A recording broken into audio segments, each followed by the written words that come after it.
살면서 한 번쯤 이런 느낌 받아보신 적 있으실 겁니다. 분명히 내가 선택한 삶인데 어느 날 문득 돌아보니 이게 과연 내가 원했던 삶인가 싶은 순간 잘못된 게 있는 것도 아닙니다. 먹고 살만하고 주변 사람들도 다들 괜찮다고 합니다. 그런데 왜인지 모르게 마음 한켠이 텅 빈 것 같은 느낌. 오스카 와일드는 말했습니다. 자신에게 진실한 삶을 살아라. 당신의 삶은 당신의 유일한 것이니까. 짧은 문장입니다. 그런데 이 말이 무겁게 느껴지시는 분이 계시다면 오늘 이야기가 그 이유를 조금 설명해 드릴 수 있을 겁니다. 우리는 왜 자신에게 진실하지 못한 삶을 살게 되는 걸까요? 나쁜 사람이어서가 아닙니다. 겁쟁이여서도 아닙니다. 그냥 살다 보니 그렇게 된 겁니다. 오늘은 그렇게 된 이유를 들여다보려 합니다. 한 남자가 있었습니다. 올해 63, 30년 넘게 같은 회사를 다녔습니다. 젊었을 때 그는 그림을 좋아했습니다.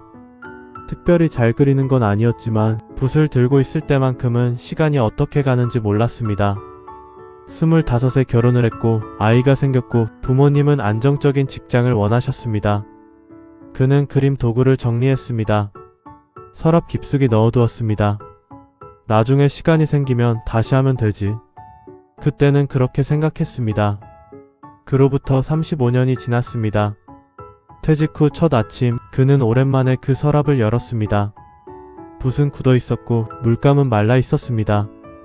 그는 한참 그것을 바라보다가 서랍을 다시 닫았습니다. 왜 그는 그림을 포기했을까요? 재능이 없어서였을까요? 아니면 정말 시간이 없어서였을까요? 그 시절 그의 머릿속을 잠깐 들여다보겠습니다. 25에 그는 겁이 났습니다. 그림으로 먹고 살 수 있을지 확신이 없었습니다. 아내와 아이를 굶길 수는 없었습니다. 부모님의 기대를 저버리기가 두려웠습니다. 그래서 그는 스스로에게 이렇게 말했습니다. 지금은 가족이 먼저다. 그림은 취미로 하면 된다. 나중에 여유가 생기면 다시 시작하자. 이 말들은 모두 틀린 말이 아닙니다. 가족을 위한 선택은 분명 옳은 것이었습니다. 그런데 한 가지 빠진 게 있었습니다. 나중에가 언제인지 그는 한 번도 정해두지 않았다는 것입니다. 나중은 오지 않았습니다. 아니, 정확히 말하면 나중에 왔을 때 그는 이미 다른 사람이 되어 있었습니다. 30년의 시간은 그를 성실한 직장인으로 만들었습니다. 좋은 아버지로 만들었습니다. 믿음직한 남편으로 만들었습니다.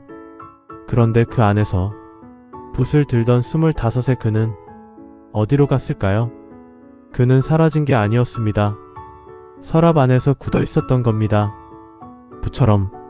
이번엔 다른 이야기입니다. 60살의 한 여성. 평생 남편과 아이들 뒷바라지를 했습니다. 집안일을 마다한 적이 없었고 명절마다 제일 먼저 일어나 제일 나중에 앉았습니다. 주변 사람들은 그녀를 이렇게 불렀습니다. 참 헌신적인 사람. 그녀는 그 말이 싫지 않았습니다. 오히려 그 말을 들을 때 뭔가 안도감 같은 걸 느꼈습니다. 그런데 어느 날 막내딸이 물었습니다. 엄마는 뭐가 하고 싶어? 그녀는 대답을 못했습니다. 딸의 질문은 간단했습니다. 그런데 왜 대답이 나오지 않았을까요? 몰라서가 아니었습니다. 정확히 말하면 오랫동안 그 질문을 스스로에게 해본 적이 없었기 때문입니다. 그녀의 머릿속에는 늘 다른 질문들이 먼저였습니다.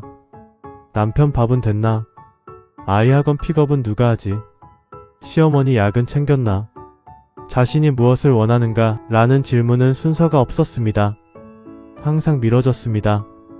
그러다 어느 순간부터는 그 질문이 사치처럼 느껴지기 시작했습니다.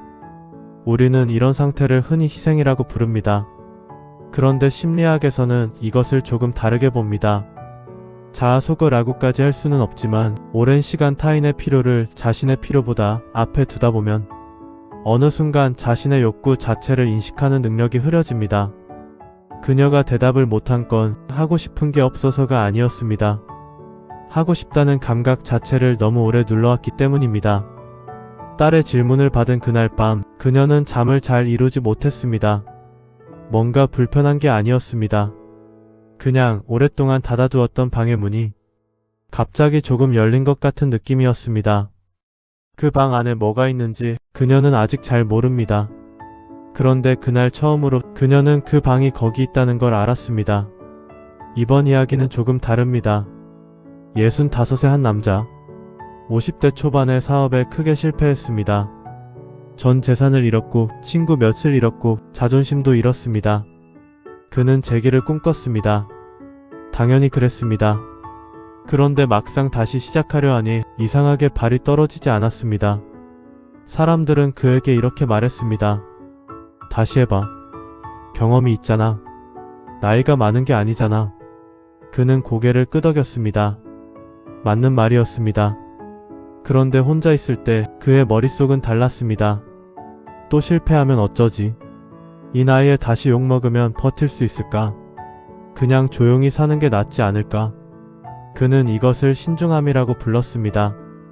현실적인 판단이라고 생각했습니다. 그런데 정말 그랬을까요?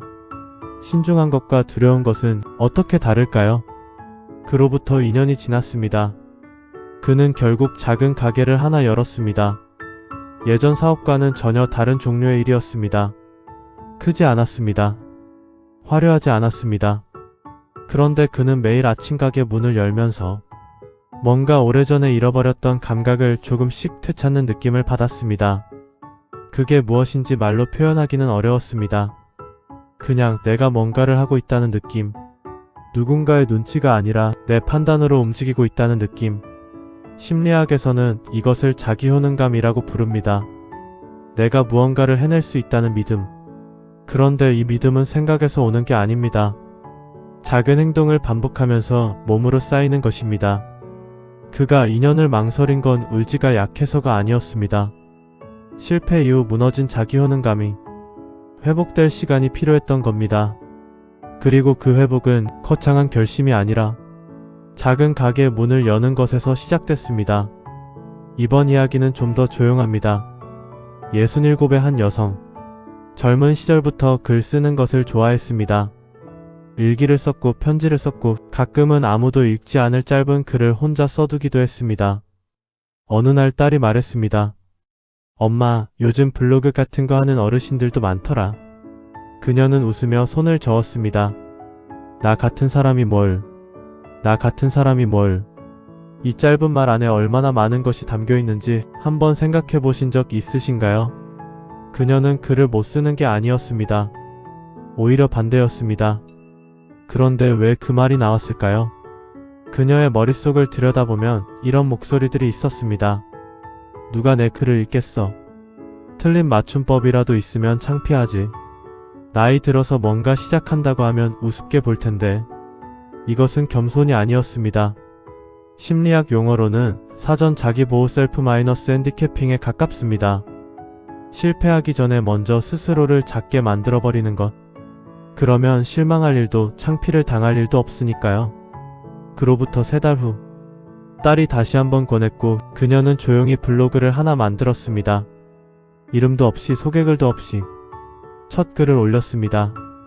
자신이 젊었을 때 처음 혼자 기차를 탔던 이야기였습니다. 댓글이 하나 달렸습니다. 모르는 사람이었습니다. 저도 그런 기억이 있어요. 읽으면서 마음이 따뜻해졌습니다. 그녀는 그 댓글을 한참 바라봤습니다. 누군가에게 닿았다는 것. 자신의 이야기가 다른 사람의 마음에 존재했다는 것. 그 느낌은 그녀가 예상하지 못했던 것이었습니다. 글을 잘 써서가 아니었습니다.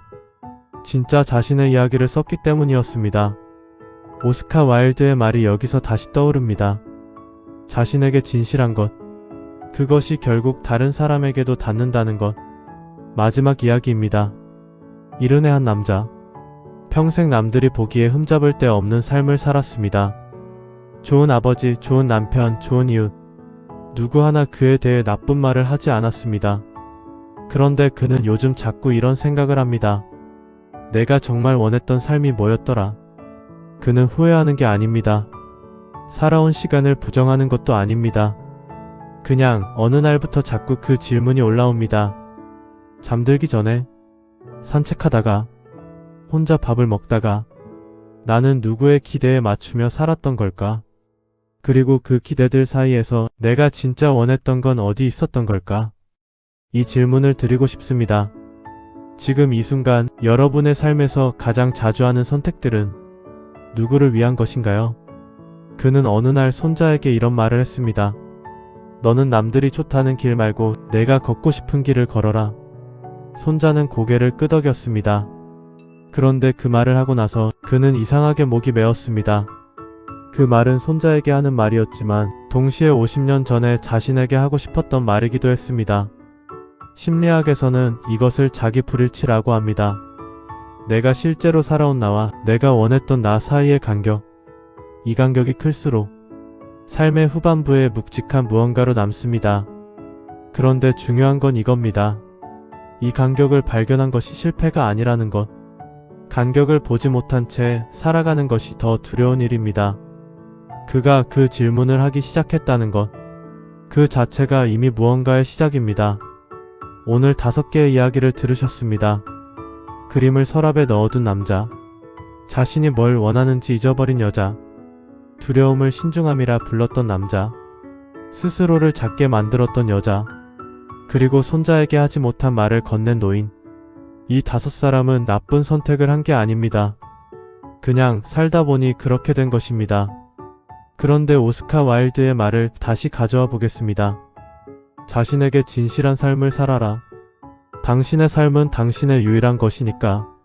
이 말이 무거운 이유는 우리 대부분이 그것이 얼마나 어려운 일인지 알기 때문입니다. 자신에게 진실하다는 것은 이기적으로 산다는 뜻이 아닙니다. 남들의 기대를 무시하라는 뜻도 아닙니다.